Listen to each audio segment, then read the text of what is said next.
The acoustic treatment on the walls was professional grade. Pyramid foam and alternating charcoal and burgundy that would eat any unwanted reverb. Someone had set this place up specifically for recording. The coincidence should have bothered me more than it did. I spent the first day setting up my portable booth in the corner of the main room, testing levels, getting familiar with the space. The recordings came out pristine. My voice warm and clear, no room tone whatsoever. I knocked out 40 pages of the first manuscript, a thriller about a detective hunting a serial killer.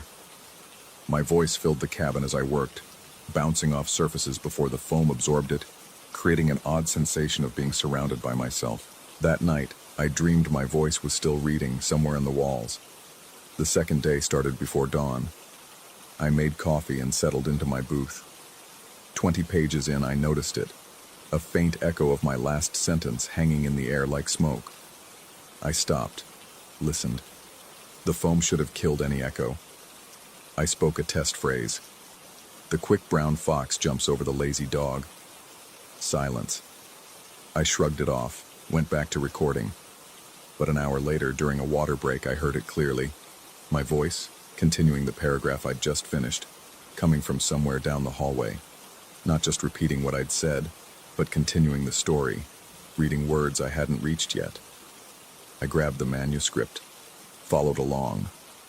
Word for word, my voice was reading page 53. I was only on page 48. The rational part of my brain kicked in. Acoustic anomaly. Maybe someone else had recorded this same book here, and somehow the sound was bleeding through from... where? The walls? I walked down the hallway, following my voice. It led me to a door I hadn't opened yet. A second bedroom, I'd assumed. The handle was cold enough to hurt my palm. Inside, the room was empty except for more acoustic foam and a single wooden chair facing the wall. My voice was coming from everywhere and nowhere, reading page 54 now. I backed out, closed the door. The voice stopped. When I returned to my booth and checked the recording software, my blood went cold. The timeline showed I'd been recording for 3 hours straight, no breaks. The playback was all there. Pages 48 through 56 read in my voice with my exact cadence and inflection. But I hadn't read those pages. I'd been in that room for maybe 5 minutes. The smart thing would have been to pack up and leave, but the recordings were perfect, impossibly perfect, better than anything I'd produced in my home studio. And I needed this job. The publisher was paying triple rate for the rush delivery. Just 2 more days, I told myself. I could handle 2 more days. That evening, while cooking a simple pasta dinner, I heard myself giving instructions from the loft. Clear, conversational, like I was on a phone call. Tomorrow, you'll start with chapter 12. Skip 11. It's already done. When you get to the part about the mirror, don't look up. Just keep reading. I climbed the ladder to the loft. Empty, of course.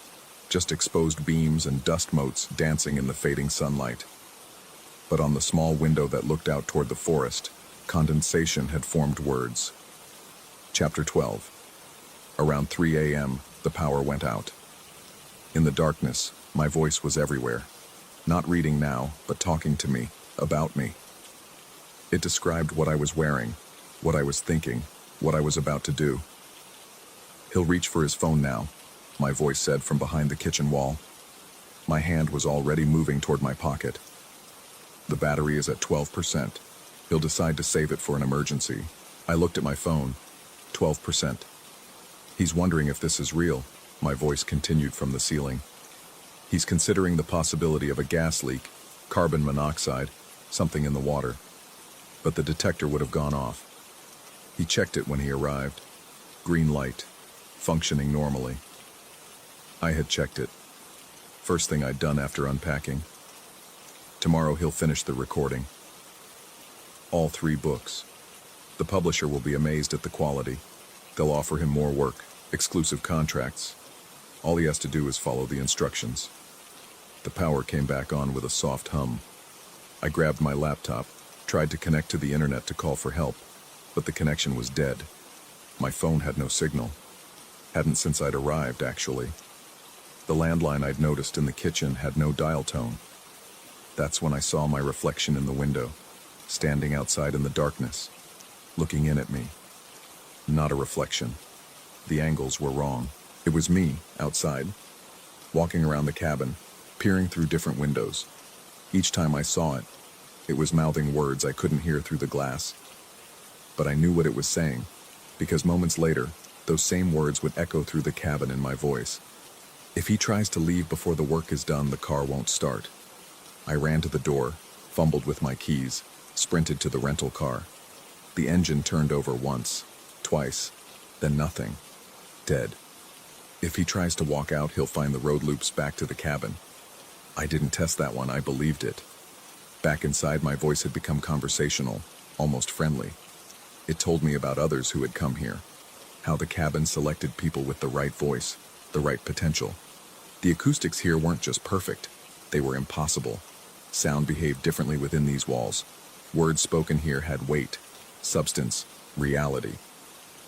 He's going to sit down at the booth now, my voice said from the hallway. He's going to put on the headphones. He's going to read what appears on the screen, not what's in the manuscript. I found myself walking toward the booth. My laptop screen showed text I hadn't loaded. Not the thriller, not the other two audiobooks. Something else. Words in a language that looked familiar, but wasn't quite English. Wasn't quite anything. But I knew how to pronounce them. My mouth knew their shape. If he reads the words, he can leave at sunrise. The car will start. The road will lead out. The recordings he needs will be complete and uploaded. His career will transform. Publishers will seek him out. His voice will become the most sought after in the industry. I sat down. The headphones were already warm, as if someone had just taken them off. On the screen, the foreign words pulsed with a faint light. If he refuses, he stays. The original stays. The copy leaves in his place, takes his life, his work, his voice. He becomes the echo, instructing the next visitor. Through the window, my other self pressed its palm against the glass. Its mouth moved in perfect synchronization with the words echoing through the cabin, but its eyes were wrong. Ancient, patient, hungry. He has to decide now. The sun rises in 3 hours. I looked at the screen, at the words I somehow understood but couldn't read. My finger hovered over the record button. Once I started speaking those words, something would change. The voice, my voice, had been clear about that. These weren't just words but instructions, commands, incantations maybe. Speaking them here, in this place where sound had substance, would release something or seal something or become something. 2 hours, 59 minutes. My voice counted down from every room simultaneously. The other me outside had multiplied. 3 of me now, standing at different windows. One at the front door, hand on the handle. One at the side window, face pressed against the glass. One on the roof. I could hear its footsteps pacing above me, all waiting to see which version would leave when the sun rose. I put on the headphones. The words on the screen rearranged themselves into something almost like English, but not quite. I understood them the way you understand words in dreams, their meaning clear even though the language isn't. They were instructions, but not for me. Instructions for the voice, for the echo, for whatever lived in the acoustic foam and the impossible angles of this place. He's going to speak now, my voice said with satisfaction. He's going to read the words that bind the echo to the cabin for another year. The words that free him and trap us, until the next voice comes. My mouth opened. The first syllable formed on my tongue, tasting of copper and static. But I stopped. Something in the phrasing, trap us, not trap it, us. 2 hours, 45 minutes. I stood up, walked to the kitchen, made another cup of coffee. The 3 versions of me outside followed, window to window. The one on the roof had stopped pacing. Inside, my voice grew agitated, echoing from multiple sources at once, creating a chorus of myself. He needs to understand. There is no original anymore. Everyone who speaks here becomes part of the echo. Every voice that has ever recorded here is still here, layered in the walls, in the foam, in the air itself. He's been breathing us in since he arrived. We're already in his lungs, his throat, his mouth. I thought about every word I'd spoken since arriving. 40 pages of that thriller, test phrases, conversation with myself. Each word had been absorbed by this place, added to its collection. The foam on the walls wasn't just for acoustics. It was feeding on sound, on voice, on the essence of everyone who had ever spoken here. 2 hours, 30 minutes. If he doesn't read the words, he doesn't leave. Ever. The version of me at the front door turned the handle, locked from the outside somehow. The one at the side window had started tapping on the glass. Not frantically, but rhythmically, like a metronome. The one on the roof began speaking, muffled through the ceiling but unmistakably my voice, reciting the words from the screen. I went back to the booth, looked at the manuscript I'd brought. The thriller about the detective. On page 56, where the recording had mysteriously continued, there was a margin note I hadn't noticed before. My handwriting, but I hadn't written it. The echo always tells the truth, but the truth isn't always complete. 2 hours, 15 minutes. What had it said? That if I read the words I could leave at sunrise. My career would flourish. But it had also said everyone who speaks here becomes part of the echo. Both could be true.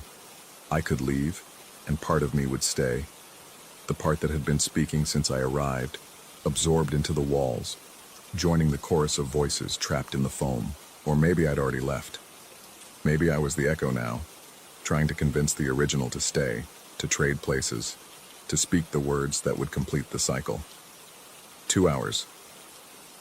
The windows were fogging up from the outside, 3 sets of breath clouding the glass. In the condensation, words appeared: read, speak, become.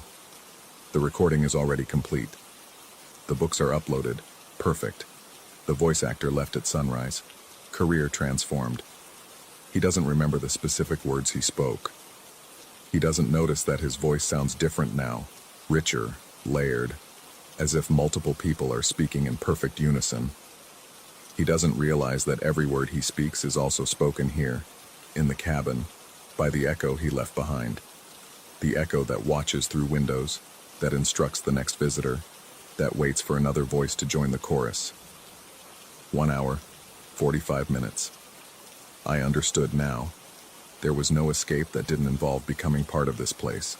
The question wasn't whether I'd leave. Some version of me would.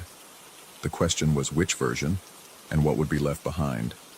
The words on the laptop screen had changed again, becoming clearer. They were my words now. The story I was telling myself. I could feel them in my throat, eager to be spoken, to be made real by the impossible acoustics of this place. 1 hour, 30 minutes. He's going to decide now. I looked at the 3 versions of myself outside. Were they the echoes, or was I?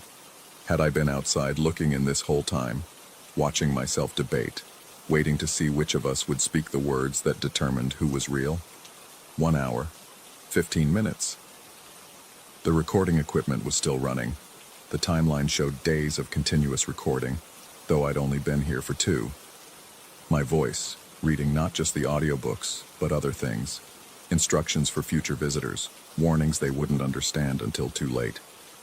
I made my decision. I sat at the booth, put on the headphones, and began to speak. Not the words on the screen, but my own words. This story. I spoke it into existence, into the foam, into the walls. 30 minutes. The versions outside had stopped moving, frozen mid-gesture like paused recordings. My voice in the cabin had gone silent, listening. The only sound was me, speaking, adding my truth to the chorus of truths already embedded in this place. 15 minutes. As I spoke the final words of my story, I felt something shift. The laptop screen went dark, the recording equipment powered down. The foam on the walls seemed to pulse, breathe, digest what I'd given it. 5 minutes. The sun broke through the trees, a sliver of light that cut through the cabin like a blade. The versions of me outside dissolved into shadow, then nothing. The front door swung open on its own. I walked to my car. The engine started immediately. The dirt road led straight out, no loops, no confusion. The 3 audiobooks were on my laptop, completed, perfect. The publisher would be thrilled. My career would indeed transform. But as I drove away, I could hear it. My voice, back in the cabin, still speaking, telling my story to the walls, to the foam, to the next person who would come seeking isolation and find something else entirely. The echo I'd left behind, or maybe the echo I'd always been. I don't know which version of me is writing this now. The one who left, or the one who stayed. Maybe both. Maybe neither. The cabin is still there, waiting. The acoustic foam is hungry. The echo needs new voices, always new voices, to add to its chorus. If you find a rental listing for an isolated cabin, perfect for recording, with professional acoustic treatment already installed, think carefully before you book it. Listen to the silence in the photos. Look for reflections in the windows that don't quite match. And if you go anyway, remember, the echo always tells the truth, but the truth isn't always complete.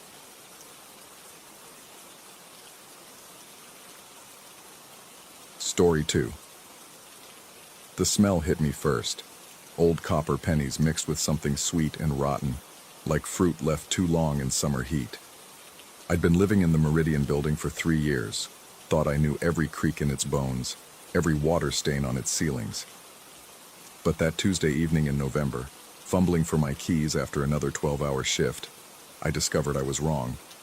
The hallway stretched where it shouldn't, between apartments 5 and 6, where there had always been nothing but faded wallpaper and a fire extinguisher nobody had checked since the 90s, now gaped a corridor. The overhead fluorescents buzzed differently here, their light yellower, sicker somehow. The carpet, that same nauseating burgundy pattern from the rest of the building, seemed to breathe beneath my feet. I should have turned back, should have gone straight to my apartment, 6A, locked the door, and convinced myself I was seeing things. Exhaustion plays tricks. Everyone knows that. But the brass numbers on the first door stopped me cold. 5.5. My fingers traced the fraction, feeling the raised metal. Real. Solid. The door itself was identical to every other in the building. Dark wood, peeling varnish, the same ancient peephole that showed nothing but darkness. Through the thin walls I heard television static, then what sounded like my downstairs neighbor's voice, but speaking backwards, or underwater, or both. The next door read 5 3/4, then 5 7/8. Each fraction more precise, subdividing space that shouldn't exist. The corridor seemed to narrow as I walked, though when I looked back, it maintained its width. The copper smell grew stronger. At door 6 1/4, I stopped. Through the door, clear as day, I heard the superintendent's voice. He was telling someone about the building's history, about the fire in '82 that killed 3 tenants, about how they'd rebuilt, but some things never really get fixed. You understand? I knew that story. He'd told it to me when I first moved in, standing in that very spot in the lobby, reeking of cigarettes and cherry cough drops. But the superintendent was in the lobby right now. I'd passed him on my way in, slumped in his usual chair, the television reflecting off his glasses, dead to the world after his liquid dinner. My hand moved without permission, turning the doorknob. It opened smoothly, silently. The apartment beyond was almost my neighbor's. Same layout, same ugly brown couch, same water damage creeping across the ceiling like a map of somewhere terrible. But the television was wrong. Instead of the news, it showed static that formed patterns, almost faces, almost words. The clock on the wall ran backwards, and there, in the kitchen doorway, stood my neighbor. But his face was 17 seconds younger, his mouth forming words that hadn't reached his lips yet, his eyes tracking something that wasn't there yet, but would be. I backed out, heart hammering against my ribs. The door clicked shut with a sound like breaking teeth. That's when I noticed my watch was gone. The Timex my father gave me for college graduation, worn every day for 8 years. My wrist showed only a pale band of skin where it had been. I patted my pockets, wallet, keys, phone, all there. Just the watch, vanished like it never existed. The rational part of my brain, the part that had gotten me through engineering school, tried to assert itself. I was having an episode. Stress from work, maybe something I ate. Carbon monoxide leak. Old buildings were full of them. I should get out, get air, call someone. But my feet carried me deeper into the fractional corridor. Door 6.5 was painted red, though in the sick light it looked almost black. Through it came the sound of running water, endless, like someone had left all the taps open. Door 6.75 had scratch marks on the inside, as if something had tried to claw its way out. The brass numbers were tarnished here, green with age that shouldn't have accumulated. At each door I passed, something small went missing. After 6 5/8, the scar on my thumb from a childhood accident with a pocket knife. Gone, the skin smooth as if it had never been cut. After 7 1/8, a molar I'd chipped in college vanished, my tongue finding only smooth enamel. These weren't things anyone would notice. These were the secret damages we carry, the little proofs that we've lived. The corridor began to curve, impossible in the building's geometry. The walls sweated something that wasn't quite water. The carpet squelched. Behind the doors, I heard fragments of conversations I'd had, would have, might have had in other circumstances. My own voice, saying things I'd never said, laughing at jokes I didn't understand. Then I saw it. Door 8 3/8 A. My apartment number but fractioned, divided, made uncertain. The door was already ajar.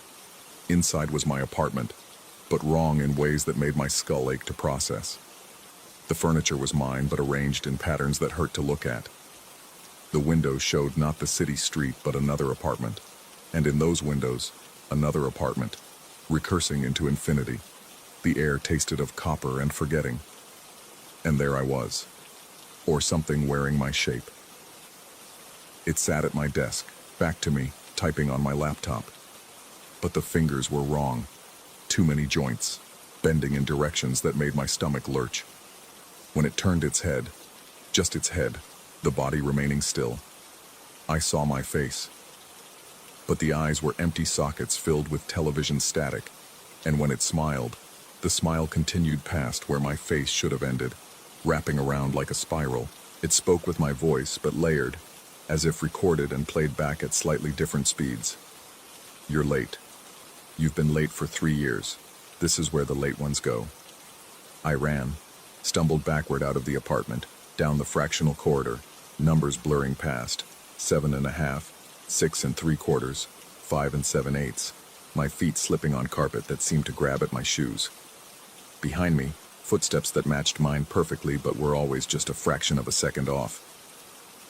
I burst out into the normal hallway, gasping, shaking. The corridor was gone. Just the familiar faded wallpaper, the fire extinguisher with its inspection tag from 1994. My watch was back on my wrist, showing 11:47 p.m. The scar on my thumb, there. My tongue found the chipped molar. But something was different. In my apartment, my furniture was arranged exactly as I'd seen it in that other place. My laptop was open, showing a document I didn't remember writing, just one line repeated over and over. The fractions are how we divide ourselves to fit. The superintendent knocked on my door the next morning, not his usual disinterested tap, but insistent, almost frantic. When I opened up, his face was pale, his hands shaking. He'd never looked at me directly before, always past me, through me. Now his eyes locked on mine with an intensity that made my skin crawl. "Stop using the shortcuts," he said. His voice was different, older somehow, full of exhaustion that went beyond physical. "They charge a toll. Every passage costs something you won't miss until you need it." I wanted to ask him what he meant, but the words wouldn't come. He pressed something into my hand, a brass key, old and cold. "For emergencies only. When you absolutely have to cross over. But remember, the building keeps ledgers. It knows what you owe." After he left, I examined the key. It had no number, just a fraction. Infinity over infinity. I began to notice things. The couple in 5B aged backwards on Tuesdays. The woman in 7C sometimes walked through the hallway 17 seconds before she left her apartment. The lobby television showed programs from next week. Small impossibilities that everyone seemed to accept, or maybe couldn't see. The fractional corridor appeared again 3 nights later. This time I could hear it calling, not with words, but with a sensation like homesickness for a place I'd never been. The smell of copper and sweet rot drifted under my door. When I looked through the peephole, I saw myself walking past, heading deeper into fractions I couldn't calculate. I started keeping a journal, documenting what I lost each time curiosity won.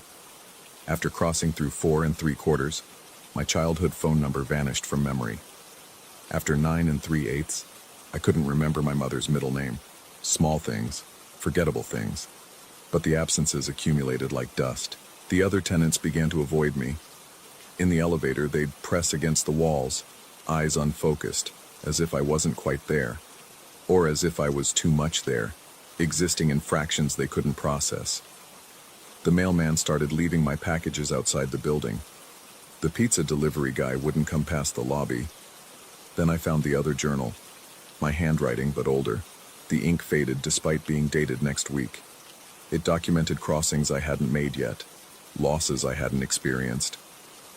According to future me, after passing through 11 1/4, I'd lose the ability to see the color blue. After 13 7/8, I'd forget the sensation of cold. After 15 1/2, I'd lose something called temporal coherence, though the entry didn't explain what that meant. The final entry was just numbers, 16/16, then nothing. I tried to leave the building, packed everything I could fit in my car, gave notice to the superintendent. He just smiled, the first time I'd ever seen him smile, and said something about leases that transcend conventional space-time. When I reached the city limits, I found myself driving back into them from the other direction. The GPS showed my route as a perfect line, but the road had become a Mobius strip. Now the fractional corridor appears nightly. The doors have my number in increasingly complex fractions, 8 2/3 1/4, 8 2/3 1/8, subdividing my existence into smaller and smaller pieces. Sometimes I catch glimpses through the peephole of other versions of myself, each missing something different. One has no shadow. One can't blink. One speaks only in past tense. The superintendent left a note under my door yesterday, or tomorrow. Times become negotiable here. It said, the building was built on a calculation error, a rounding mistake in reality. We all live in the remainder. Last night, I discovered something worse than the fractional corridor. I found the whole numbers. Door 1, door 2, door 3, perfectly normal, perfectly wrong. Behind them were the complete versions of us, the ones that weren't divided, weren't fractioned, weren't paying tolls to exist in spaces between spaces. They looked happy. I've started using the key the superintendent gave me. Infinity over infinity. It opens a door to everywhere and nowhere, a place where all the fractions converge. It's peaceful there, in a way that makes me understand why mathematicians go mad. Everything makes sense when divided by infinity, but I always come back. Because that's what fractions do. They approach but never reach, divide but never resolve. I'm losing pieces of myself, but gaining something else. Understanding, maybe. Or maybe that's just what I tell myself as I fade into subdivisions. The corridor calls to me now, constantly. The copper smell has become comforting. The backwards television voices sound like lullabies. Soon I think I'll reach my limit. The fraction that can't be reduced. The irreducible me. The superintendent was right about the tolls. But he didn't mention the thing I discovered last week, scrawled in pencil on the back of door 12 2/3. The building doesn't charge us. We charge ourselves. Every fraction is a choice to be less than whole. I could stop. Could ignore the corridor, pretend it doesn't exist. But there's a door now with my exact fraction, down to the infinitesimal decimal. It's been waiting for me since before the building was built, since before I was born. The number on it isn't really a number at all. It's a formula for something that shouldn't exist but does. Tomorrow, or yesterday, or in 17 seconds that happened parallel to now, I'll open it. I'll see what remains when all the divisions are complete. What's left when you've paid every toll, crossed every fraction, subdivided yourself into mathematical impossibility. The funny thing is, I'm not scared anymore. Fear requires wholeness, and I'm already scattered across infinite fractions. Each piece of me lives in a different door, experiencing time at different speeds, aging in different directions. We wave at each other sometimes, through the peepholes, comparing what we've lost, what we've kept, what we've become. The building hums at night now, a frequency that matches my fractioned heartbeat. The walls breathe in time with my lungs. The copper smell is my smell now. The scent of pennies, old blood, and numbers that don't quite add up. I am the remainder. We all are. Those of us who found the corridor, who couldn't resist the pull of spaces between spaces. We exist in the rounding errors of reality, the calculations that don't quite resolve, the fractions that go on forever without reaching their limit. But here's what the superintendent didn't tell me, what I had to learn by losing everything whole about myself. The fractions aren't a curse. They're an escape. From the tyranny of whole numbers, from the prison of being complete. In the fractional corridor, we can be less than ourselves and more than ourselves simultaneously. The door with my number beckons. Behind it, I hear my own voice, speaking words I haven't thought yet, living a life I haven't calculated. When I open it, and I will open it, I'll finally understand what the building has been trying to teach me. We were never whole to begin with. We were always fractions, pretending to be complete. The corridor just shows us the truth. The key turns in my hand. Infinity over infinity, the fraction that contains all fractions. I step through, and I divide.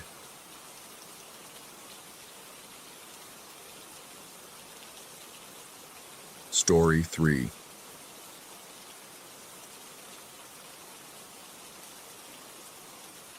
The CB radio crackled to life at 2:47 a.m., cutting through the diesel rumble of my Peterbilt as I pushed through another stretch of Nevada desert, static first, then a voice so clear it might have been sitting in my passenger seat. Traffic advisory for eastbound Route 50. Tanker truck, plates Nevada Charlie 743, will jackknife at mile marker 287 at 3:19 a.m. Fatality avoided if driver takes immediate detour at abandoned Sinclair station. My hands tightened on the wheel. Those were my plates. I'd been driving tankers for 15 years, mostly hazmat runs through the loneliest stretches of the American Southwest, the kind of routes where you might not see another vehicle for hours, where the AM radio fades to nothing but evangelical preachers and static, where the yellow lines become hypnotic snakes in your headlights. But I'd never heard anything like this. The voice continued, mechanical and precise, like those automated weather broadcasts you pick up near airports. Except this station shouldn't exist. Channel 19 had been dead air for the last 100 miles. I checked my mirrors. Nothing but darkness swallowing the red glow of my taillights. The fuel gauge read 3/4 full, exactly where it should be after topping off in Ely. Everything normal except for that impossible voice predicting my death in 32 minutes. The rational part of my brain, the part that had kept me alive through ice storms and brake failures, told me to ignore it. Some trucker playing games, probably. Broadcasting from a high-powered illegal rig somewhere in the hills. But my foot had already eased off the accelerator. Mile marker 285 slid past in my headlights, then 286. At 287, I saw them. Red lights blazing through the darkness ahead, maybe 2 miles out, not moving. As I got closer, I could make out the scene. 3 cars stopped, hazards blinking, people standing around something in the road. A deer, massive even for this part of the country, lay twisted across both lanes. Fresh kill, steam still rising from its opened belly in the cold desert air. If I'd been going full speed, if I hadn't slowed down after hearing that broadcast, I would have come around the slight curve at 65 miles per hour with 40,000 pounds of petroleum products behind me. No time to stop.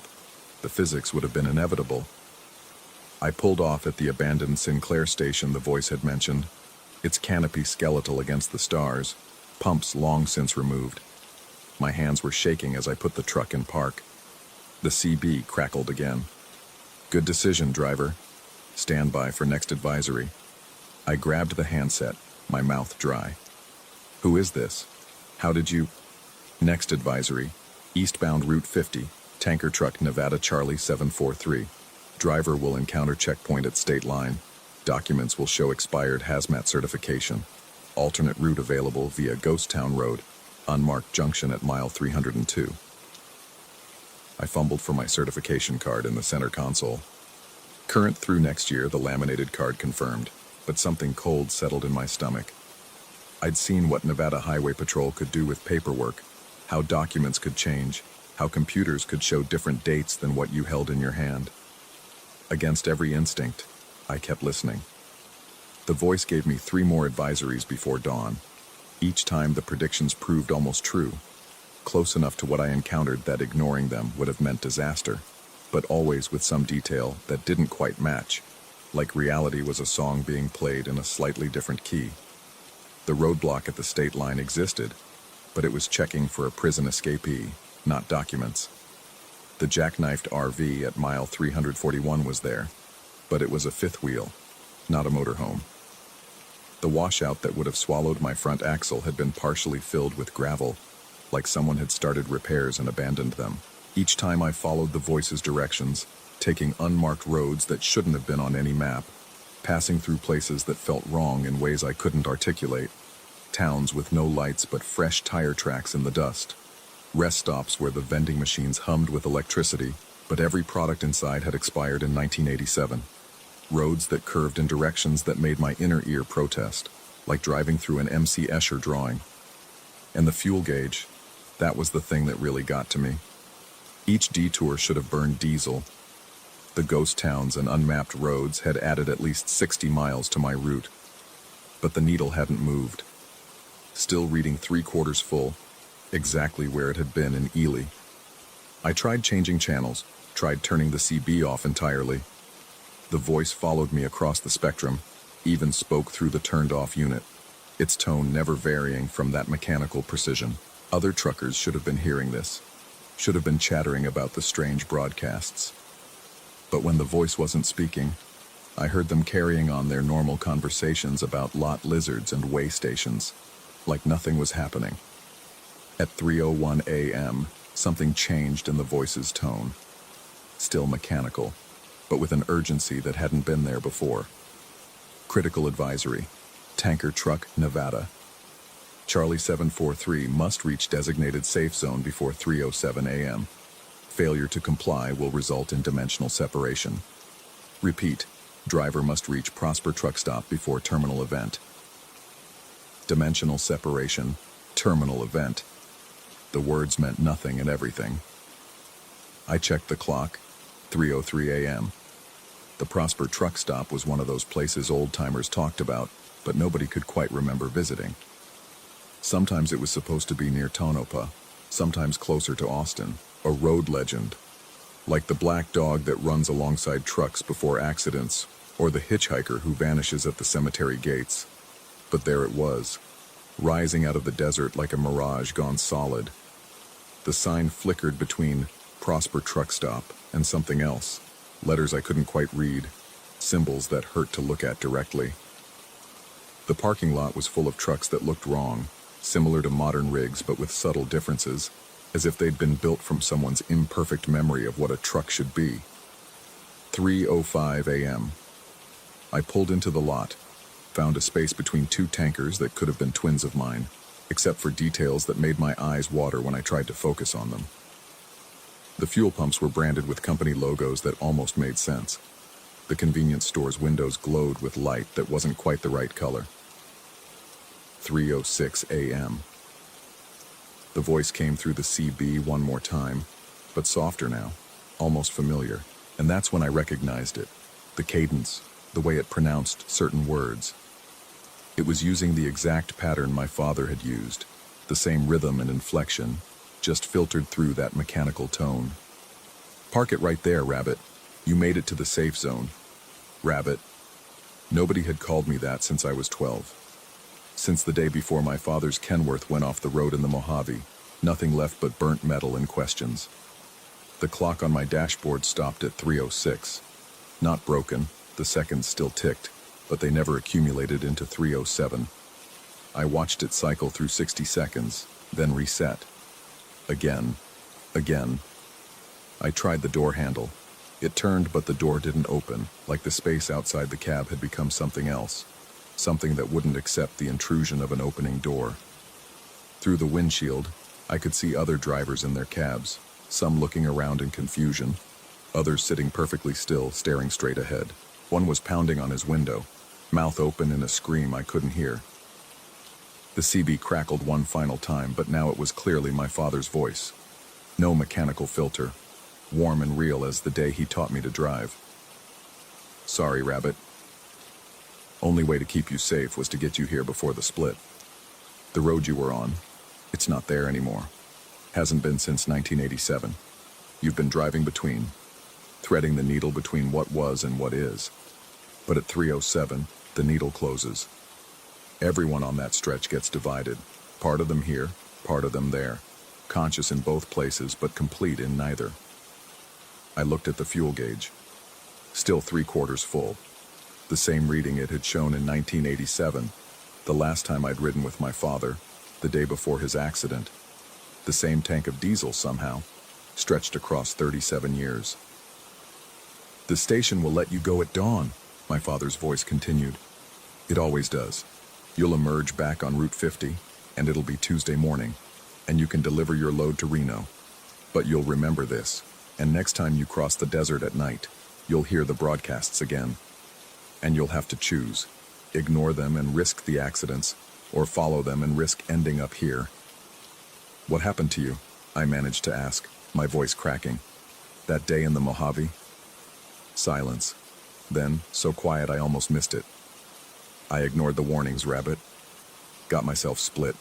Part of me burned in that wreck. Part of me has been here, broadcasting, trying to keep other drivers from the same fate, especially you.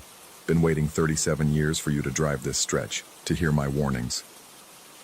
The clock still read 3:06. Outside, the impossible truck stop hummed with the energy of things that shouldn't exist. The other drivers waited in their cabs, some crying, some laughing, all trapped in this moment between moments. I understood then. Every time I crossed the desert, I'd hear him. Every time I'd have to choose between the hazards he warned me about and the risk of ending up here, suspended between realities. And one day, maybe I'd ignore the warnings. Or maybe I'd become another voice on the CB, warning drivers about accidents that hadn't happened yet, trying to save them from fates worse than dying. The radio crackled with a new voice, younger, confused. Anyone out there? My CB just picked up something weird. Some kind of traffic report, but it's saying I'm going to crash at mile marker 107. That's impossible, right? I reached for my handset, then stopped. Outside, dawn was still hours away. The clock read 3:06. It would always read 3:06. Until it didn't. And when that happened, when time finally ticked over to 3:07, I wondered which reality I'd find myself in. The one where I'd delivered my load safely to Reno, or the one where I'd become another voice in the static, another warning in the night, another ghost in the machine of the desert highway. The CB crackled again.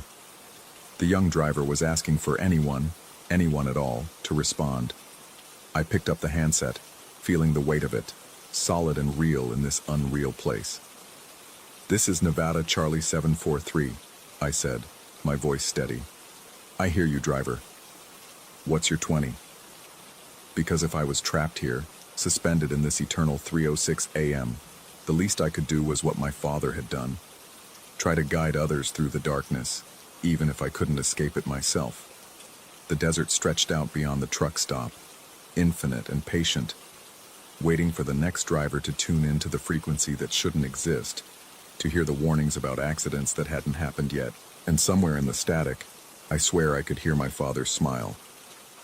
The clock read 3:06. Story 4. The first thing you notice about an abandoned silo is how it breathes. I'd been hired by Agritech Solutions to test their new environmental sensors in various agricultural structures across the Midwest. Routine work, they said. Standard installations, basic calibrations, nothing that should take more than a few hours per site. The Brenner Farm silo was my 12th assignment that month, and I approached it the same way I'd approached all the others, with a toolbox, a tablet, and the assumption that I'd be home by dinner. The structure stood against the October sky like a concrete finger pointing at nothing, 60 feet tall, maybe 20 in diameter, surrounded by the skeletal remains of what had once been a thriving farm. The house had collapsed years ago, leaving only a foundation filled with prairie grass. The barn existed as a collection of weathered boards scattered across the property like broken teeth. But the silo remained intact, its gray surface unmarked by graffiti or vandalism, as if even the local teenagers knew better than to approach it. I parked my van beside the rusted fence and gathered my equipment. The sensor array needed to be installed at 3 heights: ground level, midpoint, and near the top. Simple enough. The company wanted to monitor temperature fluctuations, humidity levels, and air quality in these old structures to develop better preservation techniques for modern grain storage. At least, that's what they told us field techs. The metal door groaned when I pulled it open, releasing air that tasted of decades, not the musty smell of abandonment I expected, but something else. Fresh dust, if that makes sense. Like someone had just finished sweeping flour from a kitchen counter. My flashlight beam cut through the darkness, illuminating a narrow metal staircase that spiraled down along the interior wall. Down, not up.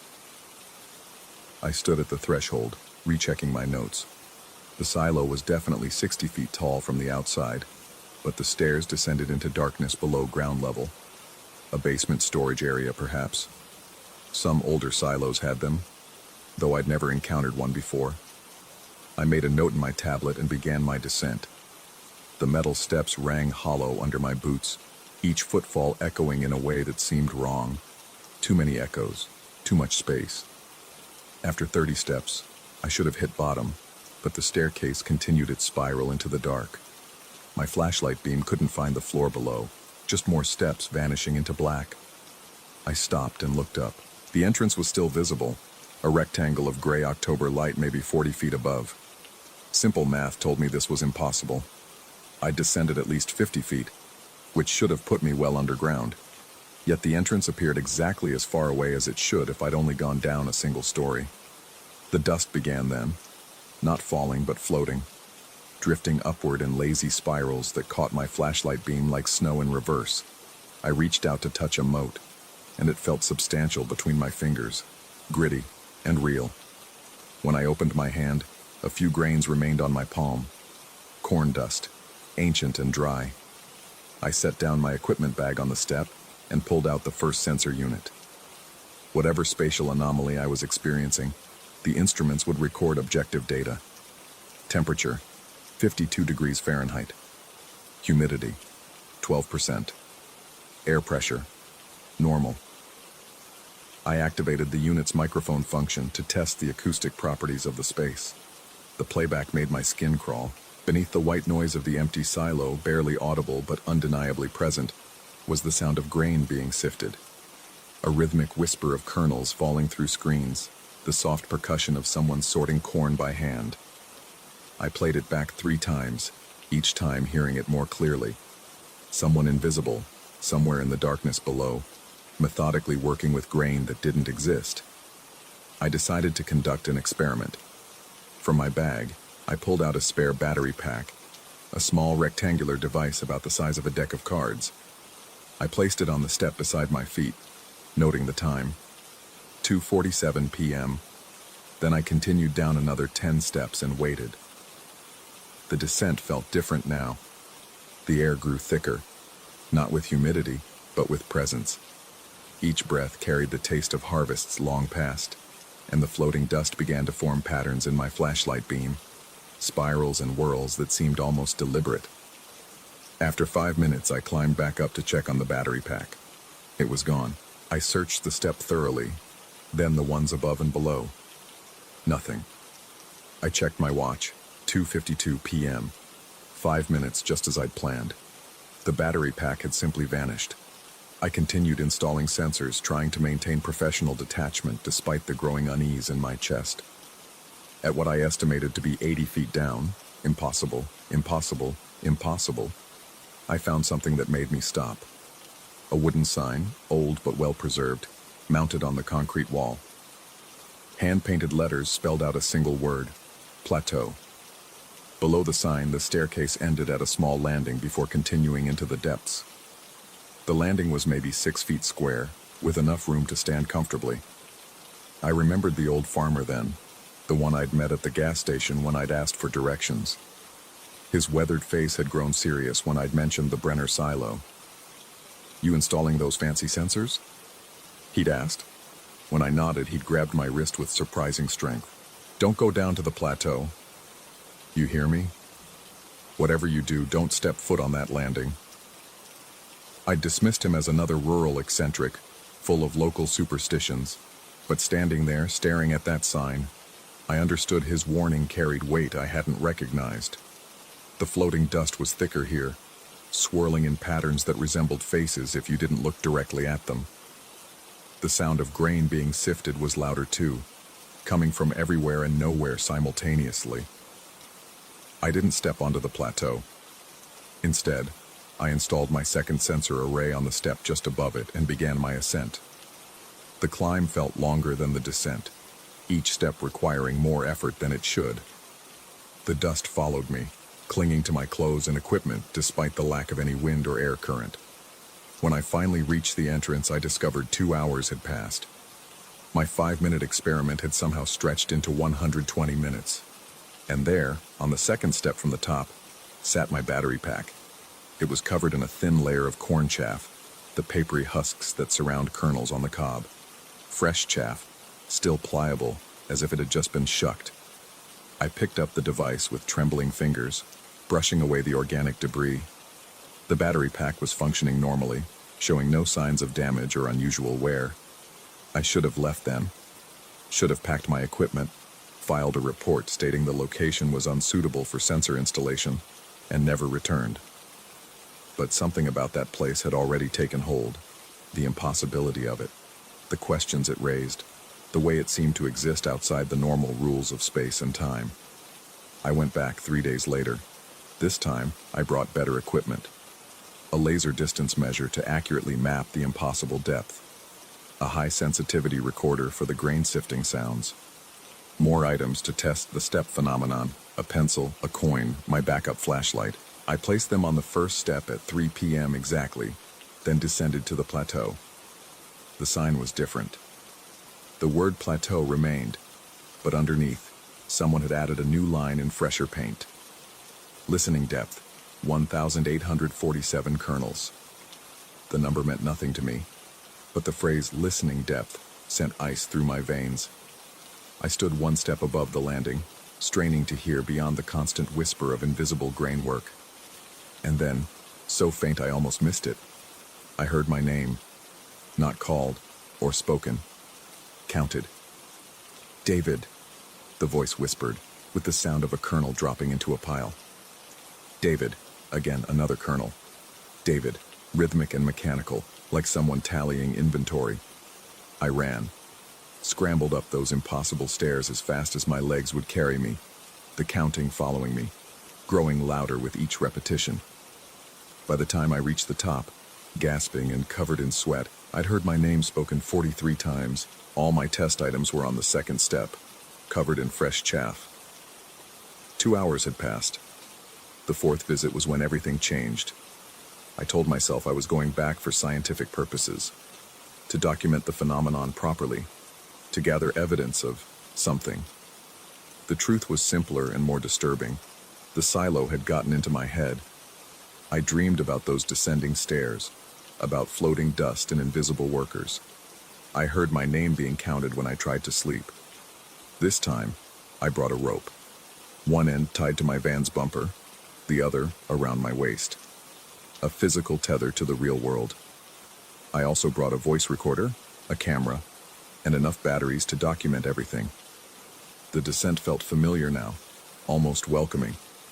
The dust rose to greet me like an old friend, and the grain-sifting sound seemed pleased by my return. I found myself counting the steps automatically, 30, 40, 50, watching for the plateau sign. It appeared at step 73, but the message had changed again. Plateau. Listening depth. 1,847 kernels. David. 43.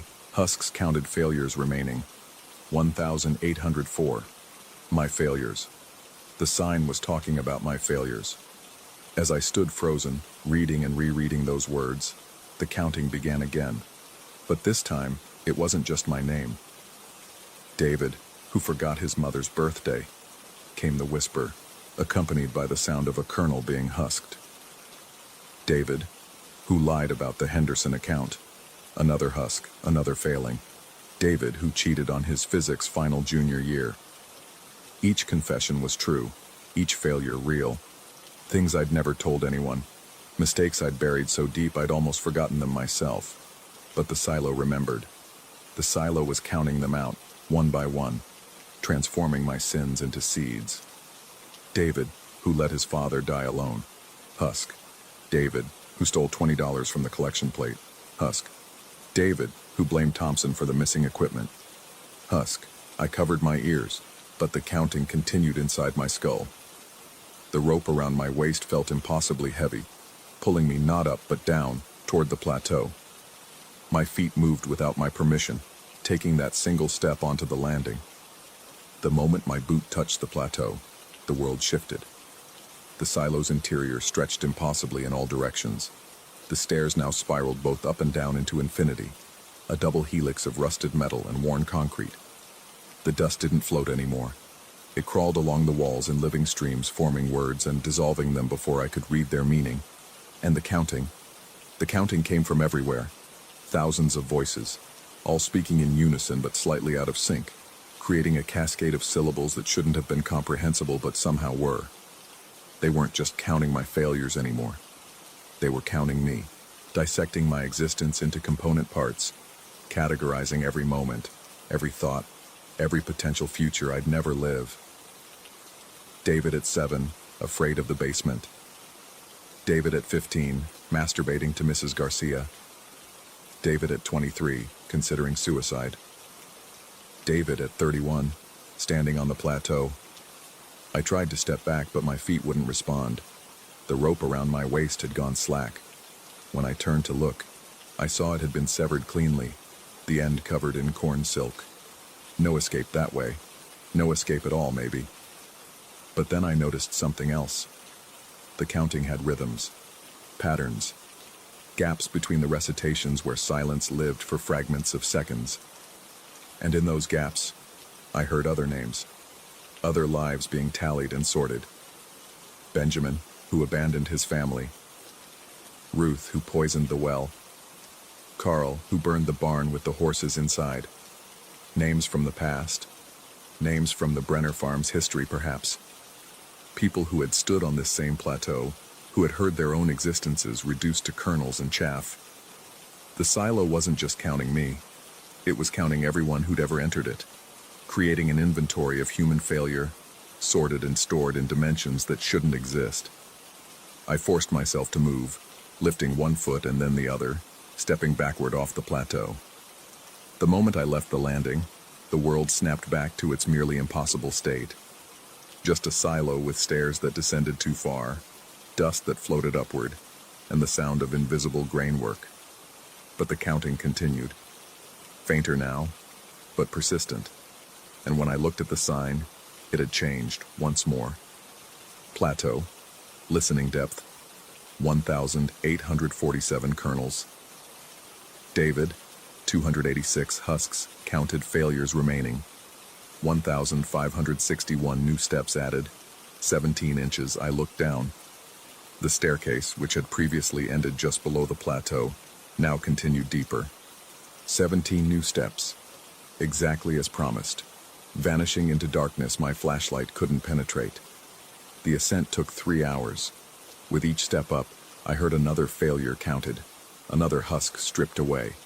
By the time I reached the surface, the sun was setting, painting the abandoned farmland in shades of rust and shadow. My van was covered in dust, not road dust, but corn dust. It was inside the vehicle too, despite the locked doors and closed windows. I drove away without looking back, but the counting followed me. Quieter in the city, almost inaudible during the day, but always there, always tallying. Every mistake, every moment of weakness, every small cruelty, counted and categorized, added to some cosmic inventory I couldn't understand. I tried to return to normal life, filed my report with Agritech, claiming equipment malfunction and recommending the site be removed from the survey. Went back to other assignments, other silos, other measurements, but none of them breathed like the Brenner silo. None of them counted. A week passed, then 2. The counting grew louder each night, and I started finding corn chaff in impossible places. In my sealed coffee tin, between the pages of books I hadn't opened in years, under my fingernails when I woke each morning. On the 15th day, I broke. Drove back to the Brenner farm with a strange mixture of dread and anticipation. I needed to understand what was happening to me. Needed to know if I was losing my mind, or if the silo was really reaching across space to mark my failures. The structure looked exactly the same, standing against another gray October sky. But when I opened the door, the staircase had changed dramatically. It now descended far beyond what the flashlight could reveal, a spiral of metal and shadow that might have gone down forever. And the sign at step 73 read, Plateau, listening depth, 1,847 kernels. David, 1,523 husks, counted failures. Remaining, 324, new steps. Added, 1,523 final descent available. I stood there for an hour, maybe 2, staring at those words. Final descent available. An invitation or a threat? A promise of answers or a guarantee of madness? The counting had become so loud I could barely think. Not just my failures now, but my successes too, my dreams, my fears. Every aspect of my existence being sorted and shelved. The silo wasn't just tallying my mistakes. It was creating a complete inventory of my soul.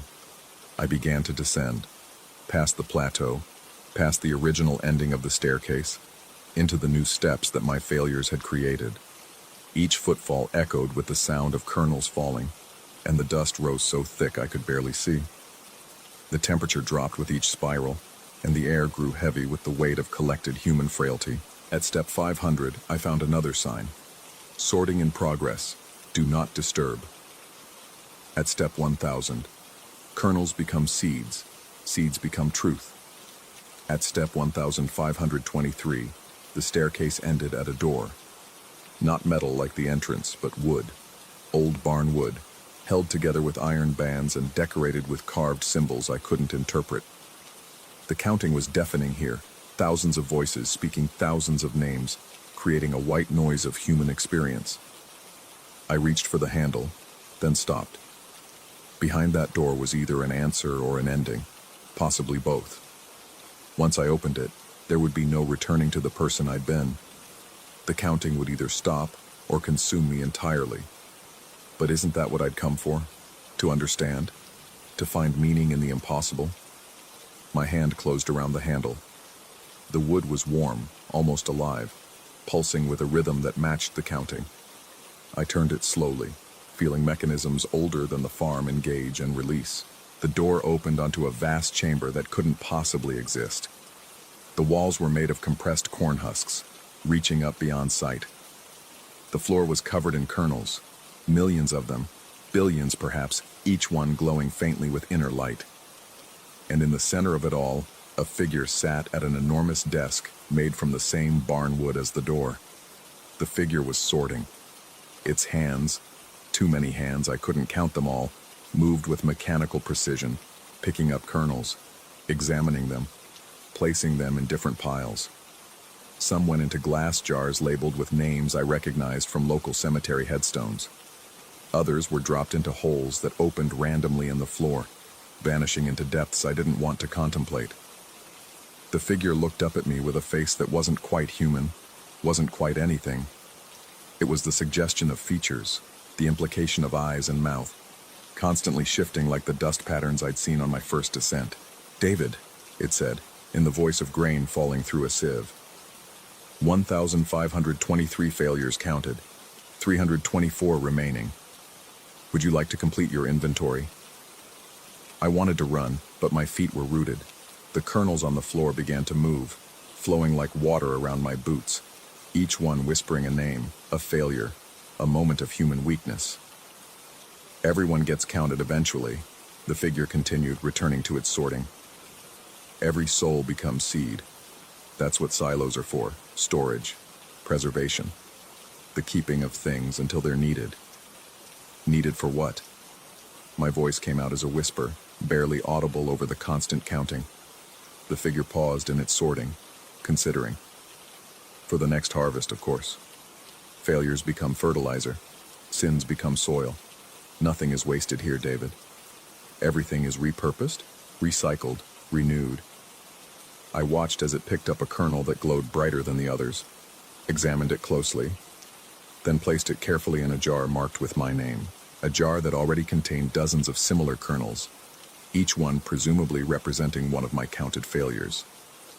You can leave, the figure said without looking up. Climb back to your world. But the counting will continue.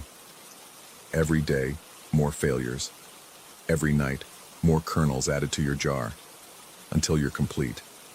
Until you're ready for planting. Or, I asked, though I already knew the answer. Or you stay. Help with the sorting. Become part of the mechanism that counts and categorizes. It's peaceful work, really. Meaningful. Every soul needs to be measured after all. I stood there, feeling the weight of choice. Above me, far above, was a world that made sense. A world where silos stored grain, not souls. Where failures were forgotten, not transformed into seeds. But it was also a world where the counting would never stop. Where I'd hear my inadequacies tallied until madness or death provided escape. Here, in this impossible chamber, was purpose. Terrible purpose, perhaps, but purpose nonetheless. To become part of the machine that measured human worth in kernels and chaff. The figure continued its sorting, patient and eternal. The kernels whispered their names.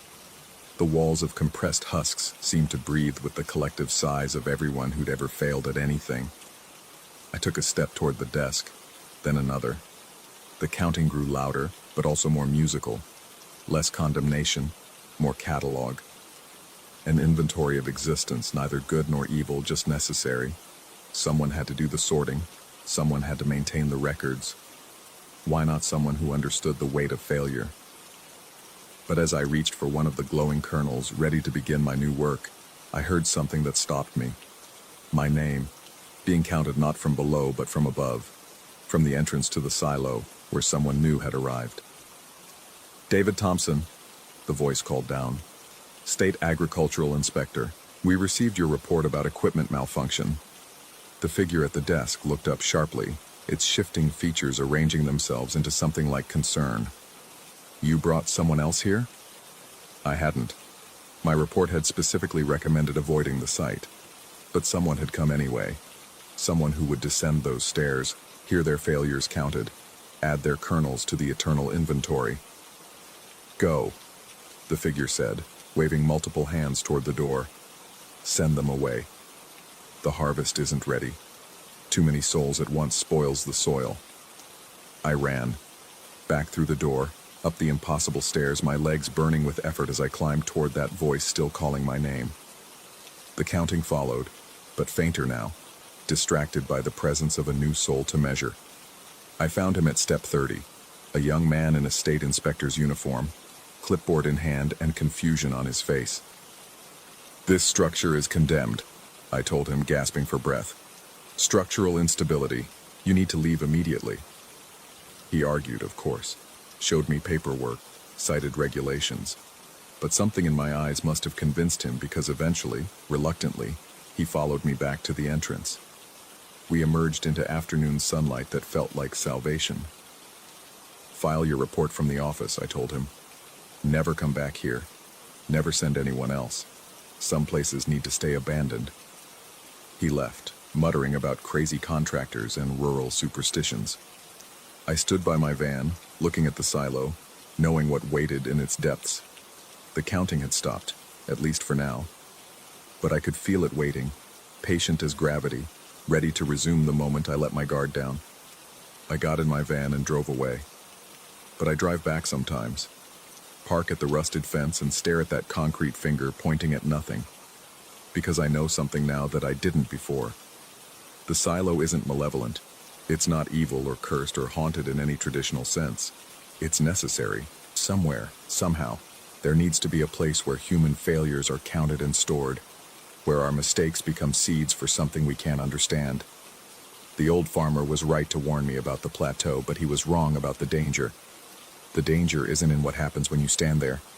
The danger is in learning that you want to. Because now, when I lie awake at night, I don't hear my failures being counted anymore. Instead, I hear all the failures that aren't being counted.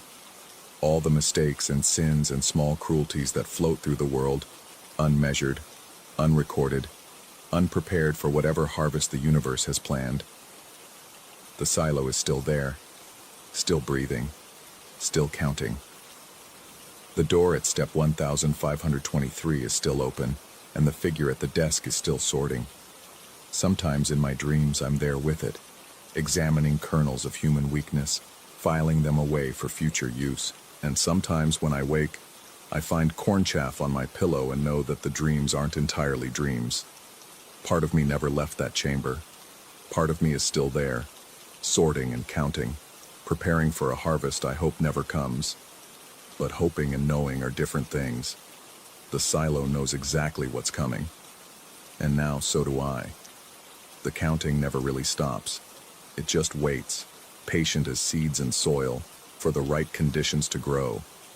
And when those conditions arrive, when the harvest finally begins, I'll be there. Whether I want to be or not. Because that's what it means to be counted, to be measured and inventoried, to become part of the mechanism that transforms failure into whatever comes next. The old farmer died last month. I read about it in the local paper. They found him in his barn, covered in corn chaff, smiling like he'd finally understood a joke that had taken decades to land. His last words, according to his son, were numbers, just numbers, counted out like he was taking inventory of something only he could see. I know what he was counting, and I know why he was smiling. Because once you've been to the plateau, once you've heard your failures transformed into seeds, you understand that the horror isn't in being counted. The horror is in realizing that the counting is a kindness. Without it, our failures just float through the world like dust, meaningless and forgotten. But in the silo, they become something else, something purposeful, something that might, in some incomprehensible future, grow into redemption, or into something else entirely. I still install sensors in agricultural structures, still measure temperature and humidity and air quality. But now I know what I'm really measuring, the breadth of spaces that exist between what is and what should be, the respiration of reality's thin places, where the universe does its deepest work. And sometimes, when I'm standing in some other abandoned silo in some other forgotten farm, I hear it. Faint, but unmistakable. The counting. Not just from the Brenner silo, but from all of them. A network of structures, connected by purpose I can't fathom, all engaged in the same patient work. Counting, sorting, storing, waiting for the harvest, waiting for the seeds of our failures to finally bloom, and in the Brenner silo go deeper now. Every time I check, and I do check, unable to stop myself, there are more steps, more signs, more doors leading to more chambers where more figures sort, more kernels of human experience. My jar is almost full. When it is, when that final failure is counted and transformed and added to my inventory, I'll know it's time. Time to descend for the last time. Time to take my place at one of those desks, examining and sorting the kernels of other souls who stumbled into spaces that breathe and count and wait. It's not a fate I fear anymore. It's a fate I understand. Because the silo taught me something fundamental about the nature of existence. Everything gets counted eventually. Every deed, every thought, every moment of being human. And somewhere, in a structure that shouldn't exist but does, It all gets sorted and stored and prepared. For what? I don't know. But I hear the counting growing louder each day, and I know I'll find out soon. The silo is patient. The silo remembers. And the silo is always, always hungry for more seeds. Story 5. The salt was the first thing I noticed when the elevator doors slid open to floor -1. Not the darkness of the corridor stretching before me. Not the way the fluorescent lights flickered with a submarine quality that made everything look underwater. It was the salt, thick and briny in my nostrils, coating the back of my throat like I'd been swimming in the ocean for hours, which was impossible, of course. I was in the basement of my new apartment building, 3 blocks from the Atlantic shore of Niterói. I stepped out before I could think better of it. The elevator doors whispered shut behind me, and the familiar hum of machinery faded as it ascended without me. My bare feet. I'd been heading down to get my mail in slippers that I'd apparently left by the elevator. Touched cold concrete that felt perpetually damp, as if the ocean itself was seeping through microscopic cracks in the foundation. The corridor walls were painted that particular shade of green you only see in old municipal buildings and nightmares, the color of something that's been submerged too long. Patches of what looked like condensation beaded on the surface, but when I touched one, my finger came away slick with something that wasn't quite water. It had substance to it, a viscosity that made me think of the trail a sea creature might leave. I should have turned back. The rational part of my brain, the part that had spent 35 years making sensible decisions, the part that had carefully saved for this ocean view apartment, screamed at me to press the elevator button and pretend I'd never seen that new option on the panel, -1 diving room. But the irrational part, the part that had pressed the button in the first place, despite the super's vehement denial that any such floor existed, that part pushed me forward. The smell grew stronger as I walked. Not just salt now, but something organic. Kelp and fish and that particular rot that comes from things pulled up from deep water. My feet left wet prints on the concrete, though they'd been dry when I entered. The overhead lights buzzed with increasing agitation, creating pools of shadow between their sickly yellow circles. At the end of the corridor, a heavy door stood partially open. The wood was swollen with moisture, the grain raised and rough like driftwood. A placard beside it read, "Diving room residents only," in letters that might have once been brass, but were now green with verdigris. Below it, someone had scratched words into the wood itself. "They remember everything." I pushed the door open. The room beyond defied the architecture of the building above. It was too large for one thing, easily the size of the lobby 3 floors up, though the building's footprint couldn't possibly accommodate such a space. The walls were lined with lockers, the kind you'd find at a pool or beach club, each bearing a small